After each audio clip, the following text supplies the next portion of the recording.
The dust swirling through the narrow alley behind the mercantile had turned golden in the late afternoon sun, and Delilah Warner pressed herself against the rough wooden planks of the building as Marcus Hendry's meaty hand slammed against the wall beside her head. It was 1878 in Salida, Colorado, a mining town carved into the Arkansas River Valley where fortunes were made and lost with equal swiftness, and she had just lost hers. "I want my money, girl," Marcus growled, his breath reeking of whiskey and tobacco.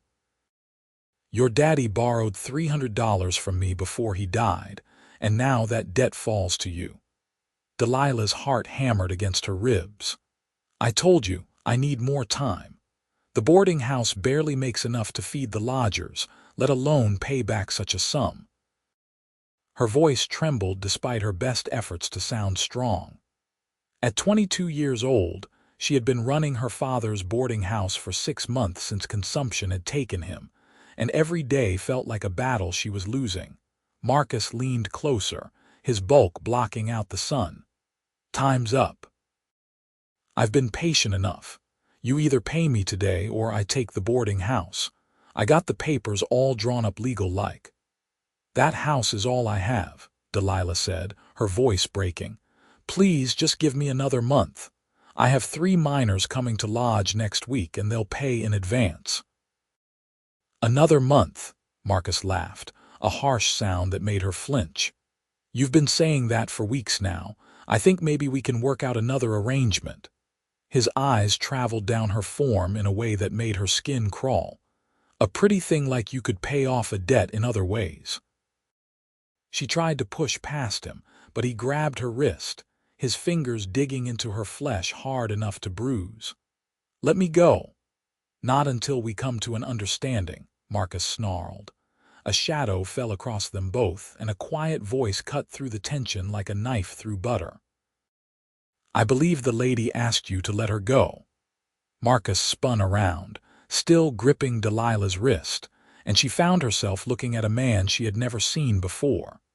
He stood at the mouth of the alley, tall and lean in dusty trail clothes, with a black Stetson pulled low over his eyes.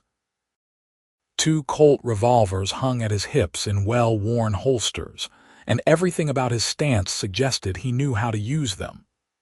"This ain't your business, stranger," Marcus said, but there was uncertainty in his voice now. "Seems like I'm making it my business." The stranger took a step forward, and sunlight caught his face. He was younger than Delilah had initially thought, perhaps 28 or 30, with a strong jaw shadowed by a few days' stubble and gray eyes that held the kind of steady calm that came from facing down danger more times than most men could count.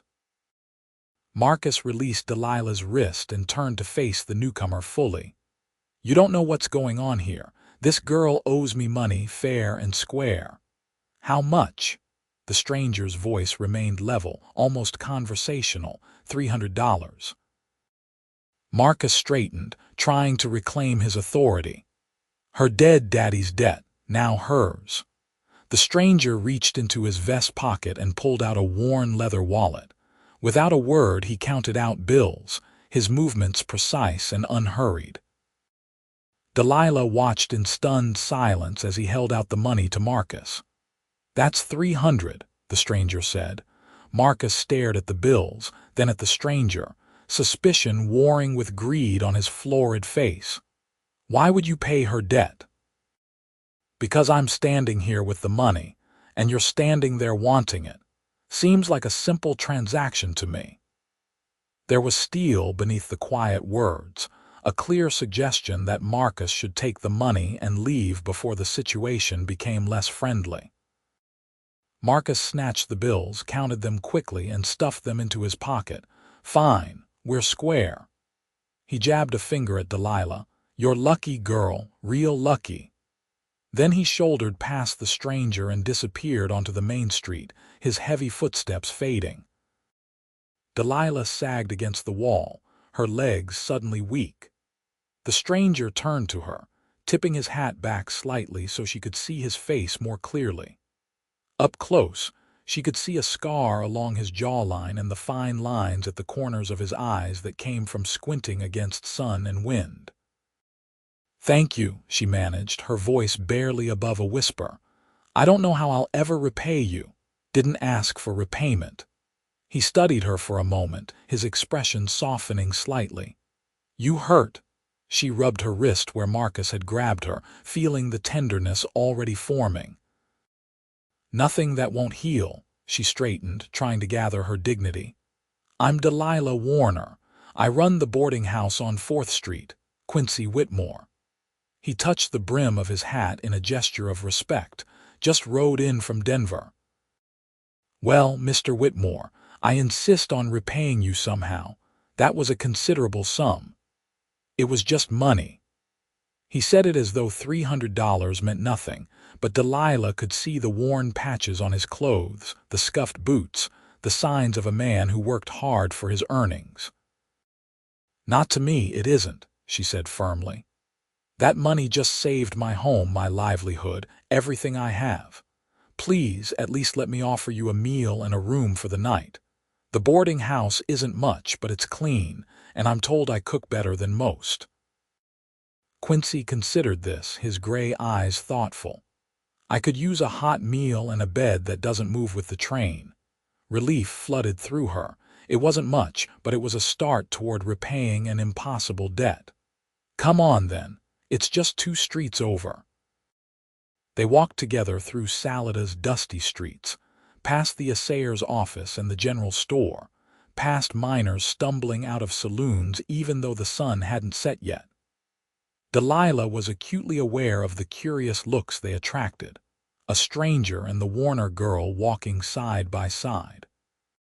Salida was small enough that everyone knew everyone's business, and by morning the whole town would be buzzing with speculation. The boarding house stood on a quiet corner, a 2-story building with peeling white paint and a sagging porch that Delilah kept meaning to fix. It wasn't much to look at, but she had poured her heart into making it a real home after her father passed. Fresh curtains hung in the windows, and the flower boxes she had installed held struggling petunias that fought gamely against the high altitude and dry climate. "It needs work," she said, suddenly self-conscious. "But it's sound." "Looks fine to me," Quincy said, and she thought he meant it. Inside, the boarding house smelled of bread and coffee, scents that Delilah had learned brought men in off the trails faster than anything else. The front room served as a common area, with mismatched chairs arranged around a potbelly stove and a long table where boarders took their meals. A narrow staircase led to the 2nd floor where 5 small rooms awaited paying guests. "Mrs. Chen." Delilah called out, and a moment later a tiny Chinese woman emerged from the kitchen, wiping her hands on her apron. "Yes, Miss Warner."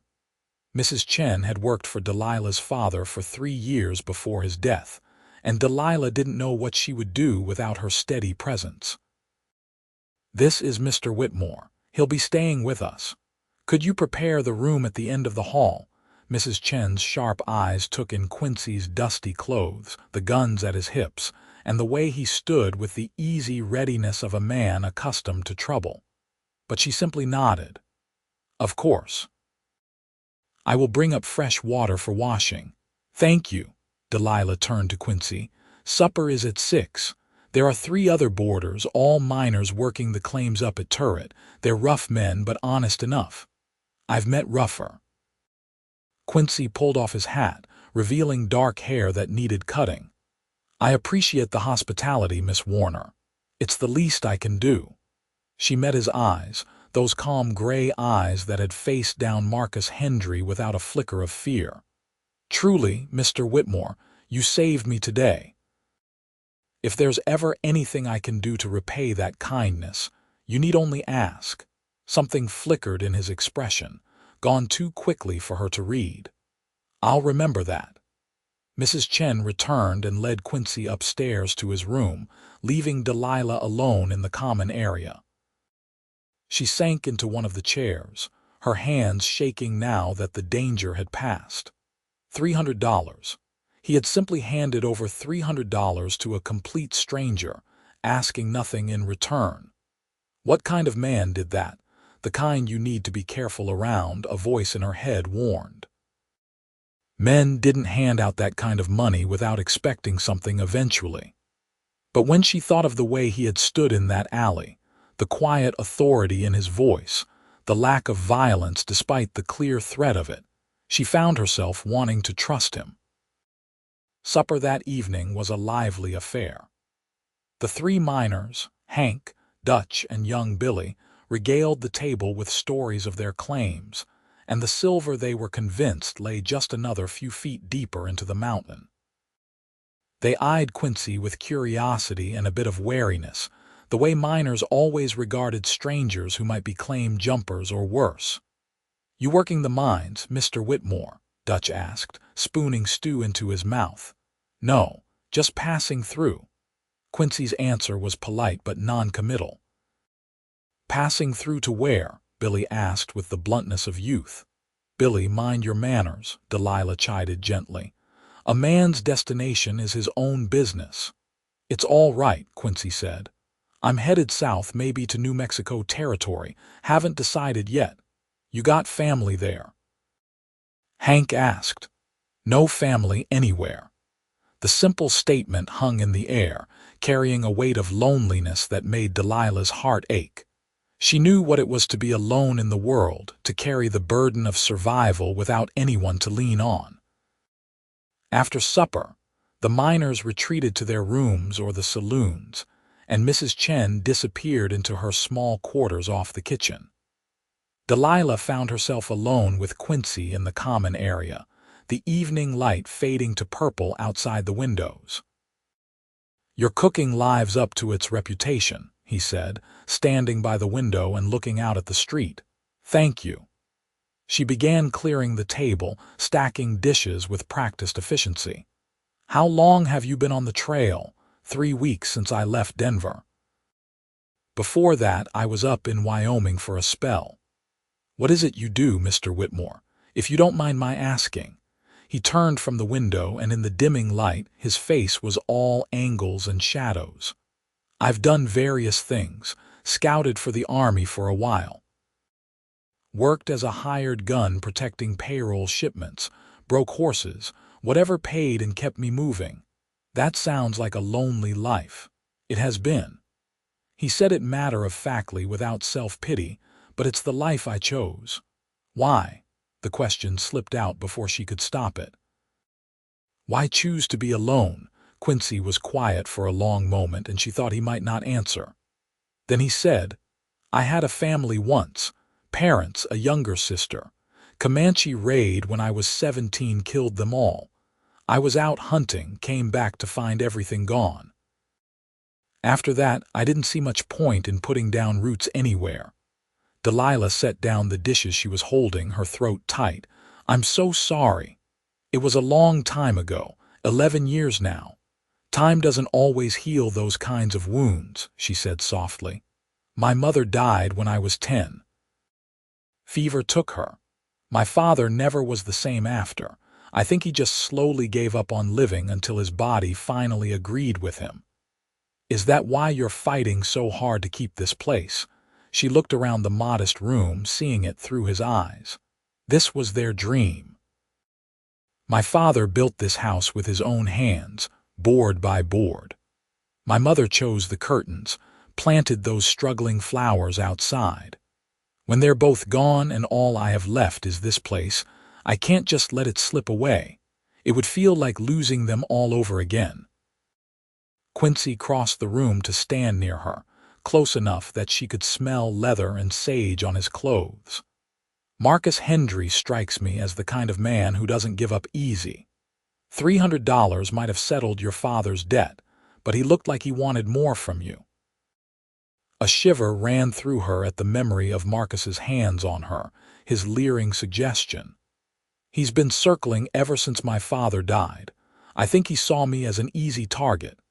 "You need someone to watch your back," Quincy said. "This town, any town out here, it's not safe for a woman alone." "I have Mrs. Chen." and the miners are decent enough. Mrs. Chen is tiny, and the miners are gone most days working their claims." His voice held a note of frustration. "I'm not trying to scare you, Miss Warner, but I've seen how quickly things can go wrong for someone in your position." "What do you suggest?" She met his eyes, tired of being afraid, tired of feeling helpless. "Let me stay on for a while. I can do work around the place, fix that porch, patch the roof where I noticed some missing shingles, in exchange for room and board. You're offering to work for me." She couldn't keep the surprise from her voice. "Why not? I need somewhere to stay for a spell, and you could use the help. Besides, I have a feeling Marcus Hendry isn't done with you yet." He was right, and she knew it. Marcus was the type to hold a grudge, to see her survival as a personal insult. "All right," she said, "but I'll pay you a small wage too. I won't have you working for nothing. Room and board is payment enough. Mr. Whitmore, you've already given me $300. I'm not taking advantage of your generosity any further." A small smile tugged at the corner of his mouth, the first she had seen from him. "You're a stubborn woman, Miss Warner. I've had to be. Then we'll compromise. Room, board, and whatever you can spare. Deal." She held out her hand, and he shook it.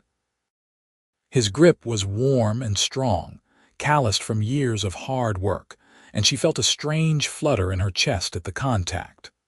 Deal. The days that followed settled into a rhythm that Delilah found surprisingly comfortable. Quincy rose with the sun and worked on the boarding house with the same quiet competence he brought to everything else. He replaced the sagging porch boards, patched the roof, fixed the loose hinges on the doors, and tackled a dozen other small repairs that Delilah had been struggling to manage on her own.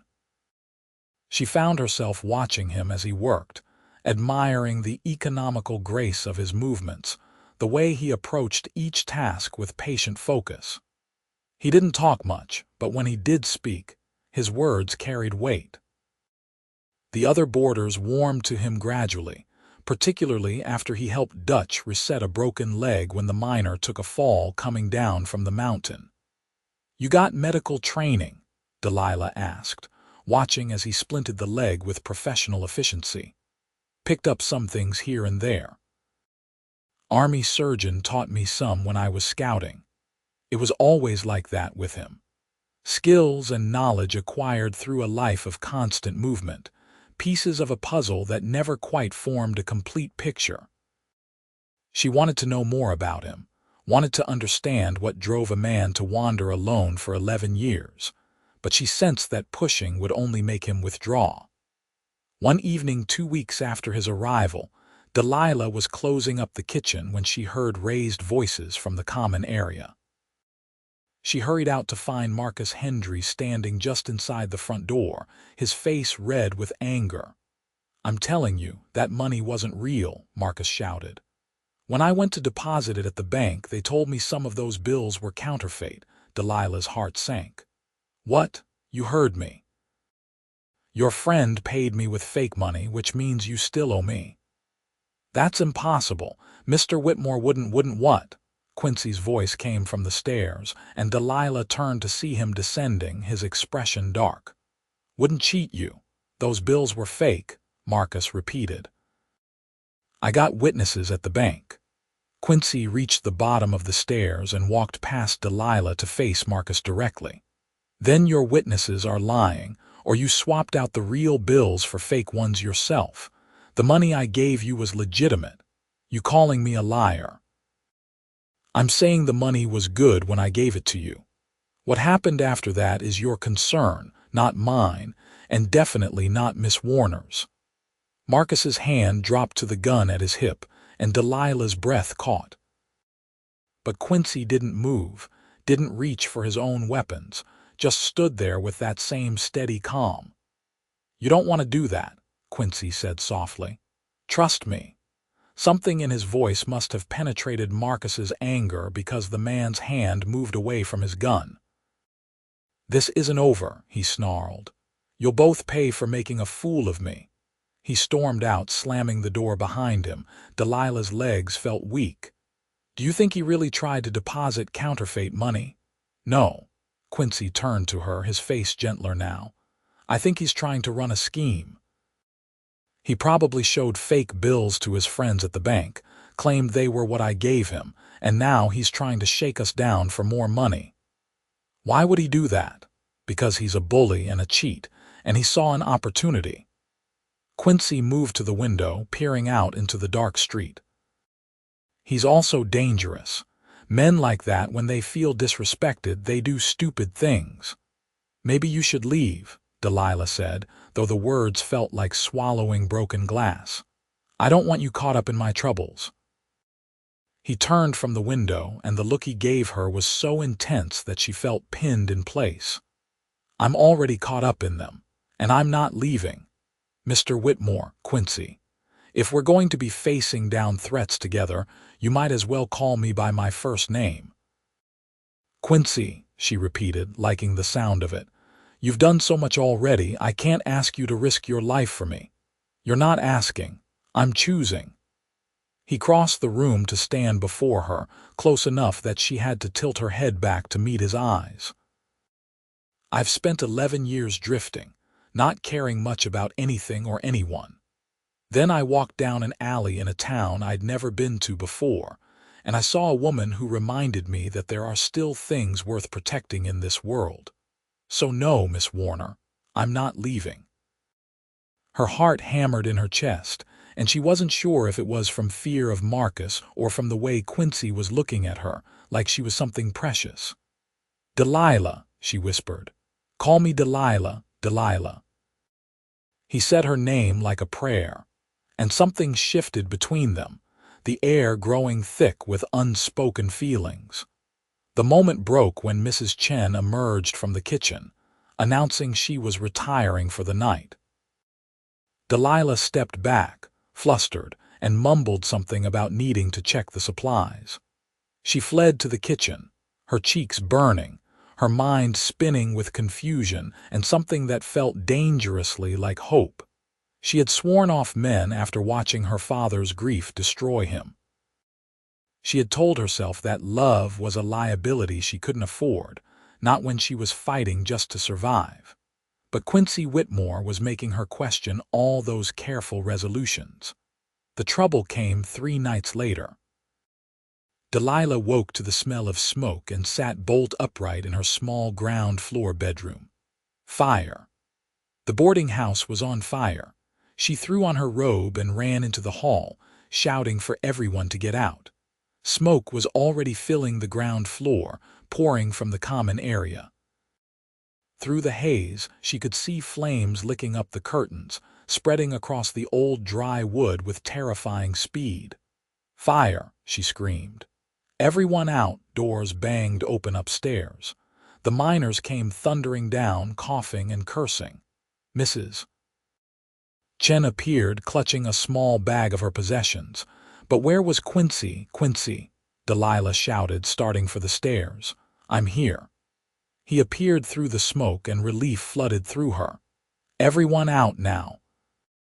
They stumbled into the street, joining a growing crowd of neighbors drawn by the smoke and flames.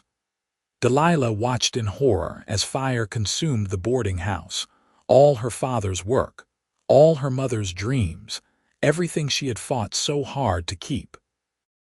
"No," she whispered, starting forward, but Quincy caught her arm. "You can't go in there. Everything I have is in there, and you're out here alive. That's what matters." She wanted to argue, wanted to fight, but the heat from the flames was already intense enough that she could feel it from the street. Men were forming a bucket brigade from the town pump, but everyone could see it was too late. The boarding house was lost. Through her tears, Delilah saw a figure standing in the shadows across the street, watching the fire with obvious satisfaction. Marcus Hendry.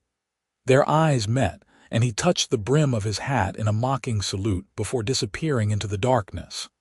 "He did this," she said, her voice hollow. "Marcus did this. I know."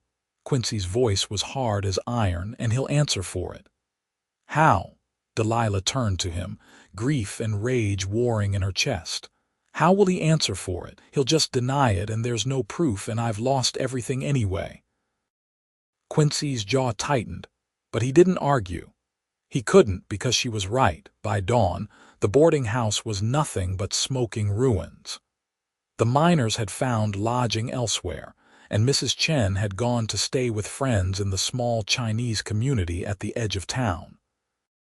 That left Delilah standing in the street with nothing but the nightclothes on her back and a heart full of ashes. "Come on," Quincy said gently. "We need to find you somewhere to stay. I don't have money for a hotel." "I do." She wanted to refuse, wanted to cling to her pride, but she was too exhausted. She let him lead her to the hotel, let him pay for a room, let him guide her upstairs like she was a child who needed minding. At the door to her room, she finally found her voice. "What am I going to do?" Quincy's expression was pained. "I don't know, but we'll figure something out." She looked up at him. "Quincy, you don't owe me anything more. You've done too much already. Stop trying to push me away." "I'm not." "Yes, you are. Every time something gets hard, you try to shoulder it alone. But I'm not leaving, Delilah. Not until I know you're safe." Tears spilled down her cheeks, all the grief and fear and exhaustion of the past months finally overwhelming her defenses. Quincy pulled her into his arms, and she buried her face against his chest, sobbing. He held her without speaking, one hand stroking her hair, and she felt safer in that moment than she had in months. When the tears finally stopped, she pulled back, embarrassed. "I'm sorry." "Don't be." He tilted her chin up, his thumb brushing away the moisture on her cheeks. "You're allowed to break down sometimes." "I can't afford to break down. I have to be strong." "Being strong doesn't mean never crying, Delilah. It means getting back up after you do." She searched his face, seeing past the careful control to the genuine concern underneath. "Why do you care so much? You don't even know me." "Maybe I want to know you," he said softly. "Maybe I've spent 11 years alone and I'm tired of it." Her breath caught. "Quincy." He leaned in slowly, giving her time to pull away, but she didn't want to. When his lips met hers, it was gentle and questioning, and she answered by rising on her toes and kissing him back. The kiss deepened, and she felt something in her chest crack open, something she had been protecting for so long that she had forgotten it was there. When they finally broke apart, both breathing hard, Quincy rested his forehead against hers. "I'm falling for you," he said. "I know the timing is terrible, and I know you have enough to worry about, but I needed you to know." "I'm falling for you too," she admitted. "And you're right, the timing is terrible, but I don't care. I'm so tired of being alone."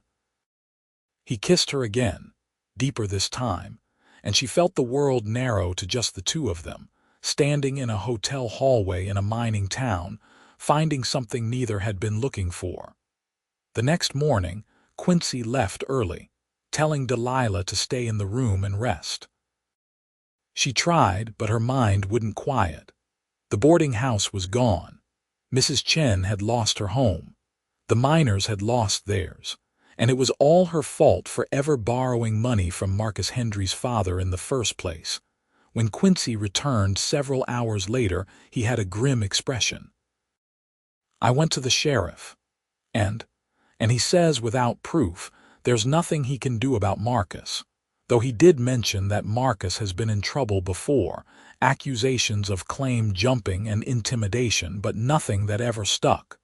Delilah sank onto the bed. "So he just gets away with it." "For now." Quincy sat beside her, taking her hand. "But I have an idea. It's not ideal, but it might work." "What kind of idea?" "There's a ranch about 20 miles south of here, near Poncha Springs. Owner died last year, and his widow has been trying to run it herself. I heard in town she's looking for help, offering room and board plus wages. I thought maybe we could both go work there for a while, save up money, and then come back and rebuild. Leave Salida. Just temporarily." "Delilah, You need time to regroup, and staying here with Marcus circling like a vulture isn't safe." She wanted to argue, wanted to insist on staying and fighting, but what would she be fighting with? She had no money, no home, no leverage. "What about Mrs. Chen?" I already asked. "She has family in Denver she can go stay with. She said she'd come back when you're ready to rebuild if you want her." Delilah looked around the hotel room, at the borrowed clothes someone had donated that morning, at her complete lack of possessions. Is this really what it's come to? Running away? It's not running away. It's regrouping. Quincy squeezed her hand. Sometimes the bravest thing you can do is step back and reassess. She thought of her father, of how he would have handled this. He had been a practical man, not given to grand gestures or pointless stands. He would have told her to survive first and worry about revenge later. "All right," she said. "Let's go to this ranch." They left Salida the next day on horses Quincy purchased with money he seemed to have in endless supply despite his worn clothes and humble manner. The ride south took them through mountain valleys carved by ancient rivers, past groves of aspen that shimmered in the wind, under skies so blue and vast they seemed to swallow the world. Delilah had rarely left Salida, and she found herself awed by the raw beauty of the landscape. Quincy rode beside her, pointing out landmarks and wildlife, and she realized he was trying to distract her from her grief. She loved him for it. The ranch, when they reached it, was a sprawling collection of buildings nestled in a valley with good water and grazing land. The main house was solid timber construction with a wide porch and a stone chimney. Cattle dotted the hillsides, fat and healthy despite the high altitude. A woman emerged from the house as they rode up, wiping her hands on an apron. She was perhaps 40, with silver threading through her dark hair and a weathered face that spoke of years working under the sun. "You the folks inquiring about work?" she called out. "Yes, madam," Quincy said, dismounting. "I'm Quincy Whitmore, and this is Delilah Warner." The woman looked them over with sharp, assessing eyes. "I'm Margaret Walsh. I need someone who can work cattle, fix fences, and handle the 100 other things that go wrong on a ranch every day. And I need someone who can cook for the hands and help with the garden. You up for that?" "Yes, madam," Delilah said, climbing down from her horse. "I ran a boarding house in Salida until recently. I can cook and clean and manage supplies." "Until recently," Margaret's eyes narrowed. "What happened?" "Fire," Quincy said simply. "We're looking to earn money to rebuild." Margaret studied them for another moment, then nodded. "All right. I can offer room and board plus $30 a month for the both of you. You'll work 6 days a week, Sundays off for church or rest. Quarters are in the bunkhouse for you, sir, and there's a small cabin out back for you, miss. I run a respectable operation here." "That's more than fair," Delilah said. "Thank you, Mrs. Walsh." "Don't thank me yet. This is hard work and I expect full effort, but I'm fair and I pay on time and I don't tolerate laziness or drinking or fighting. We clear, Quincy said. They settled into ranch life with surprising ease. Quincy took to the work like he had been born to it, mending fences and working cattle with the same quiet competence he brought to everything else. Delilah found herself flourishing in the ranch kitchen, cooking for Margaret and the 4 ranch hands, tending the garden that provided vegetables, and helping with the endless chores that came with running a spread this size. The small cabin Margaret had assigned her was barely more than a single room with a bed, a stove, and a chair, but it was hers, and after losing everything, that mattered. Quincy's bunkhouse quarters were even more Spartan, but he never complained. They fell into the habit of meeting in the evenings after work, sitting on the porch of her cabin and watching the sun set over the mountains. It was during these quiet moments that Delilah learned more about the man she was falling deeper in love with every day. "My father was a farmer," Quincy told her one evening. We had land in Kansas, grew wheat mostly. He wanted me to take over someday, teach my own sons to work the land the way he taught me. That sounds like a good life. It was. His voice grew distant. Then the Comanche came. It was late summer, harvest time. My father sent me out to check the far fields. When I heard the screaming, I ran back, but I was too late. They were already gone, and so was my family. Delilah took his hand, threading her fingers through his. I can't imagine that kind of loss. For a long time I wanted to die too. I thought about it more than once, but something kept me going, kept me moving. I think I was waiting to find a reason to stop running. "Have you found it?" she asked softly. He turned to her, his gray eyes intense in the fading light. "I think I have." He kissed her then, and she melted into it, into him, into the promise of something more than just survival.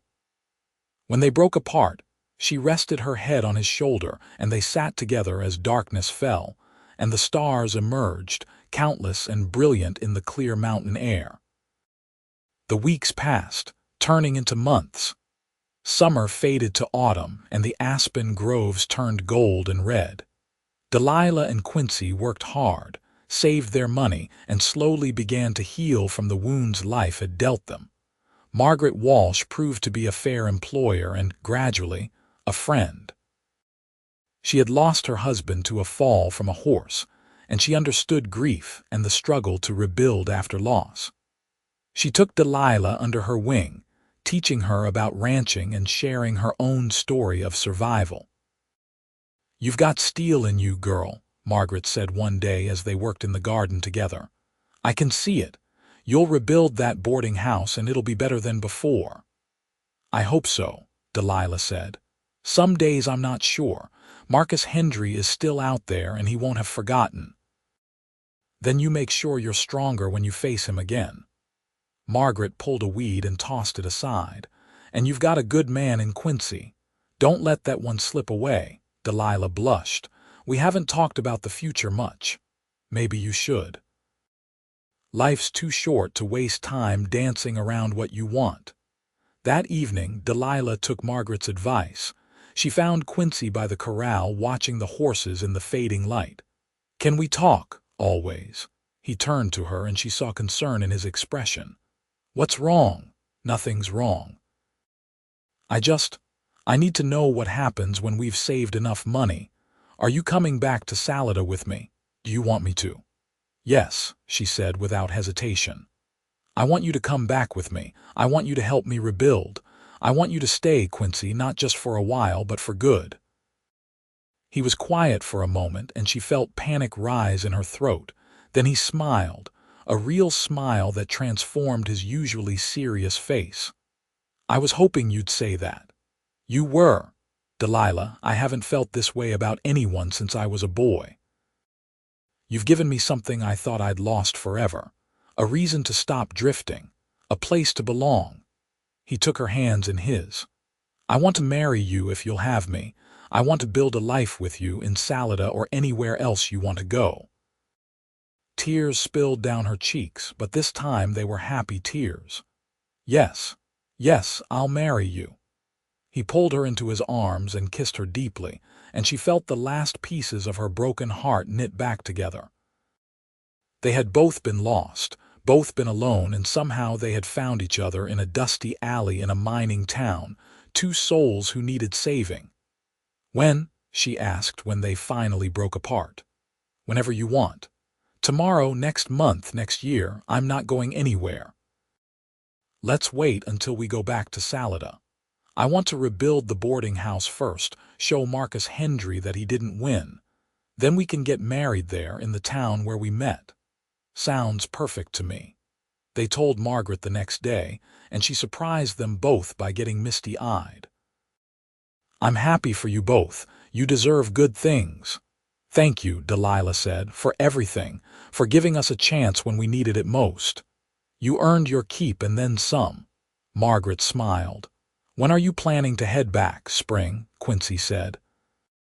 "We'll have enough saved by then to buy materials and start rebuilding." Spring, in fact, came faster than Delilah expected. The mountains shed their snow, and the meadows burst into wildflowers. She and Quincy had saved nearly $200 between them, enough to make a start on rebuilding, and Margaret had promised to send lumber and supplies at cost since she had connections with the sawmills. The day they left the ranch, Delilah felt a bittersweet pang. She had been happy here, safe and loved, but Salida called to her. It was unfinished business, a debt unpaid, and she needed to prove to herself that she could rise from the ashes. The ride back north took 2 days, and as they crested the final ridge and saw Salida spread out below them in the valley, Delilah felt her heart begin to race. She was really doing this. She was really going back. "You all right?" Quincy asked, reading her tension. "Just nervous." "What if Marcus causes more trouble? Then we handle it, together." He reached over and squeezed her hand. "You're not alone anymore, Delilah. Remember that." They rode into town as the sun was setting, painting the buildings gold and red.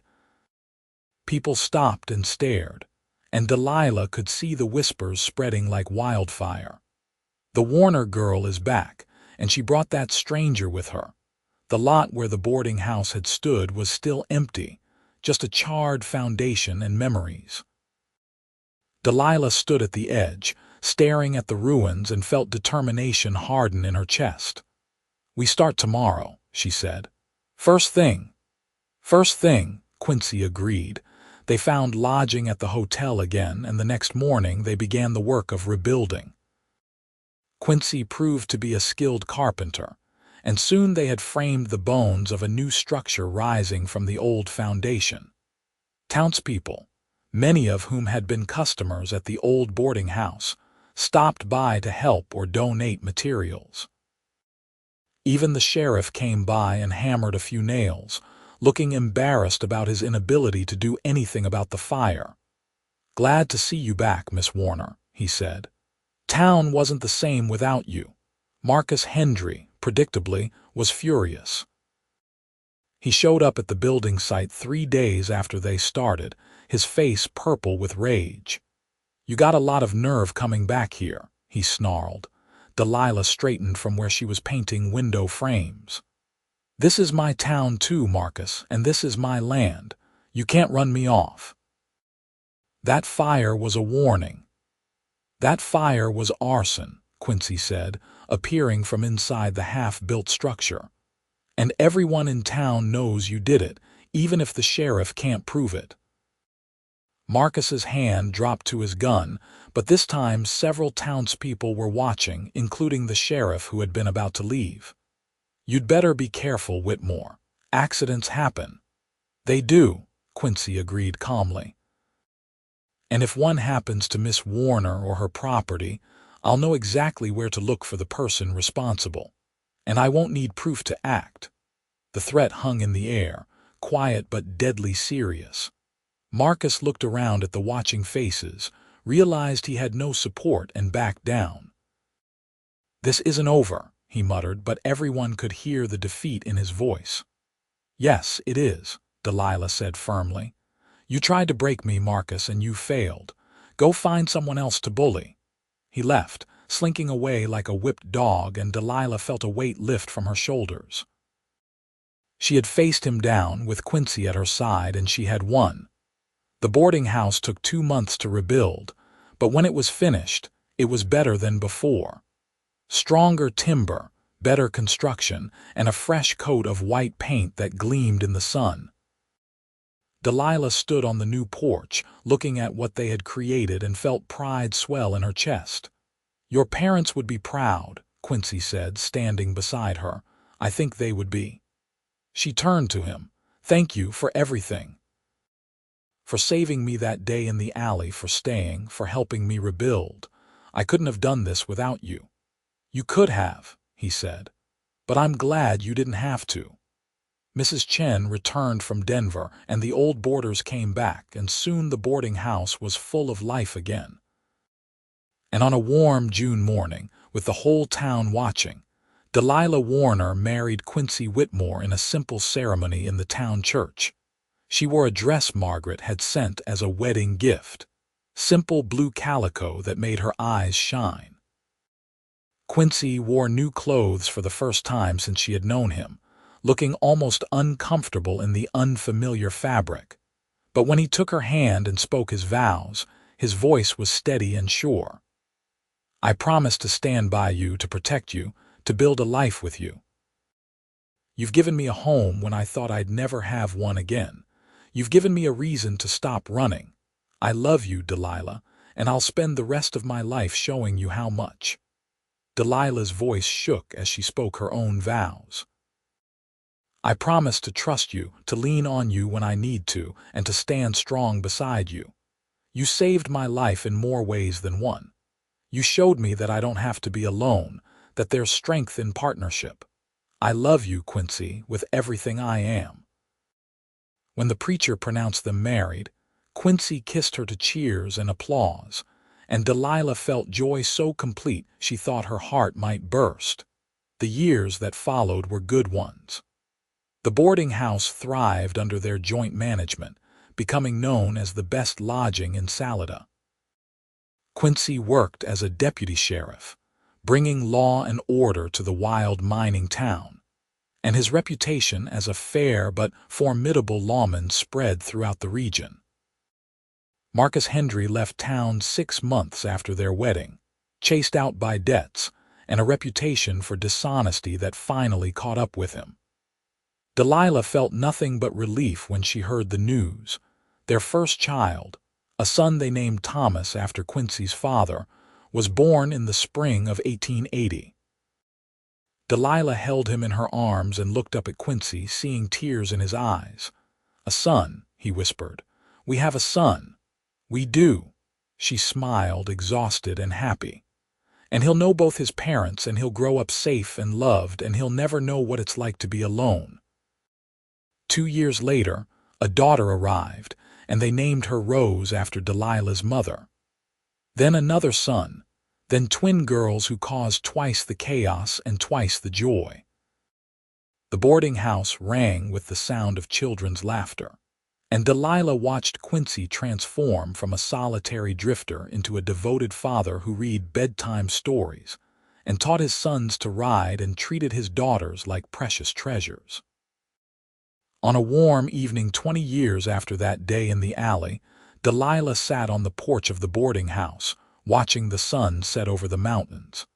Quincy settled into the chair beside her, his hair now silver at the temples, his face lined with age and laughter. "What are you thinking about?" he asked. "That day you found me with Marcus, how different everything could have been if you had just walked past that alley." "I couldn't have walked past," Quincy said. "Something in me knew I needed to be there right then. Call it fate, call it luck, call it whatever you want. But I think we were meant to find each other." She took his hand, feeling the familiar calluses, the strength that had never faltered in 2 decades of marriage. "I think so too." Their children had grown and started families of their own. Thomas worked the ranch he had bought near Poncha Springs, continuing the friendship with Margaret Walsh that his parents had started. Rose had married a doctor and lived in Denver. The other children were scattered across Colorado, building their own lives, but they all came home for holidays, filling the boarding house with noise and love. "You ever regret it?" Delilah asked. "Settling down, giving up your freedom?" Quincy looked at her, and in his eyes, she saw the same love that had been there on their wedding day, only deeper now, tempered by years of partnership and shared joy and overcome hardship. "Not for a single second. You gave me something worth more than freedom, Delilah. You gave me a home. You gave me a family. You gave me a reason to wake up every morning and be grateful I'm alive. You gave me those things too," she said softly. "I was so alone before you, so scared all the time. And then you walked into that alley and changed everything." "We changed everything," he corrected. Together, they sat in comfortable silence as the stars emerged, the same stars they had watched together from Margaret's ranch all those years ago, the same stars that had witnessed their love story unfold. From inside the boarding house, they could hear Mrs. Chen singing in Chinese as she prepared dinner, a sound that had become as familiar as home. "I love you," Delilah said. "I loved you that first day when you paid my debt without asking for anything. I loved you when you stayed and helped me rebuild. I loved you on our wedding day and when each of our children was born and every day since. And I'll love you until the day I die." Quincy pulled her close, and she rested her head on his shoulder the way she had done 1,000 times before. "I love you too.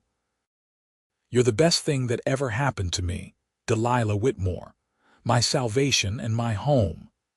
The boarding house behind them was full of life and light, a testament to their perseverance and love. The town of Salida had grown and prospered around them, becoming something more than just a rough mining camp.